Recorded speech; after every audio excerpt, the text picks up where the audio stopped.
তৃণমূল কংগ্রেসের সাংসদ অভিষেক বন্দ্যোপাধ্যায় দিল্লি থেকে কলকাতা বিমানবন্দরে পৌঁছানোর আগে থেকেই বিমানবন্দরে তৃণমূল কর্মী সমর্থকদের ভিড় জমতে শুরু করে। সেই সময় একটি 4 চাকা গাড়িতে করে এক ব্যক্তি বিমানবন্দরের গেটের সামনে এসে পৌঁছন। তার হাতে ডিম ও ডিম ভর্তি ট্রে দেখে তৃণমূল কর্মীরা তাকে চিহ্নিত করেন এবং বিজেপি কর্মী বলে অভিযোগ তোলেন। অভিযোগের পরই ওই ব্যক্তির হাত থেকে ডিম ও ডিমের ট্রেগুলি কেড়ে নেওয়া হয় এবং কলকাতা বিমানবন্দরের 3 নম্বর গেটের সামনে তাকে মারধর করা হয়। ঘটনার খবর পৌঁছয় বিমানবন্দর থানায়। খবর পেয়ে পুলিশ ঘটনাস্থলে পৌঁছে পরিস্থিতি নিয়ন্ত্রণে আনে এবং ওই বিজেপি কর্মী বলে অভিযুক্ত যুবককে বিমানবন্দর এলাকা থেকে সরিয়ে নিয়ে যায়। পেঁপে নিয়ে অনেক রকমের কোশ্চেন আমরা পেয়ে থাকি যে পেঁপে নাকি কিডনি রোগীদের জন্য ভালো না, পেঁপেতে প্যাপাইন প্রোটিন থাকে যার জন্য কিন্তু কিডনিতে সমস্যা হয়। এটা কিন্তু একটা পুরোপুরি মিথ। তো এটা নিয়ে আজকে একটু আলোচনা করব। আমার নাম তমালি ঘোষ, নেফ্রোকেয়ার ইন্ডিয়ার চিফ ডায়েটিশিয়ান। সো পেঁপেতে কিন্তু পেঁপেটা হলো ইটসেলফ একটা মডারেট পটাশিয়াম জাতীয় ফ্রুটস। সো পেঁপেটা কিন্তু আপনারা ডায়েটে ইজিলি সপ্তাহে 2 থেকে 3 দিন রাখতেই পারেন।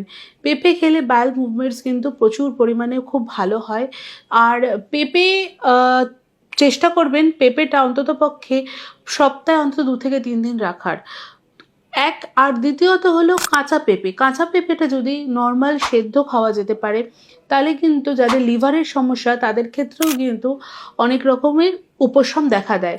তো রিসেন্ট রিসার্চে দেখা গেছে যে সেদ্ধ পেঁপে আমাদের কিন্তু লিভারের রিকভারি করতে, যাদের ফ্যাটি লিভার রয়েছে, যাদের কিডনি থেকে লিভারের সমস্যা হচ্ছে বা শুধু যাদের লিভারের সমস্যা আছে তাদের ক্ষেত্রে কিন্তু কাঁচা পেঁপেটা কিন্তু খুবই উপকারী। নেক্সট কোনো ফার্দার টপিক নিয়ে আলোচনার জন্য আপনারা জানান কমেন্টসে, আমরা অবশ্যই তাই রিপ্লাই দেবো।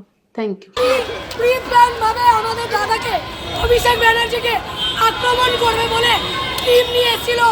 আমরা সৌজন্যের খাতিরে হাত জোড় করে বলেছি এটা আমাদের বাংলার কালচার নয়, টিম কালচার আমাদের বাংলা নয়। বন্দুক ছিল একজনের কাছে ছিল।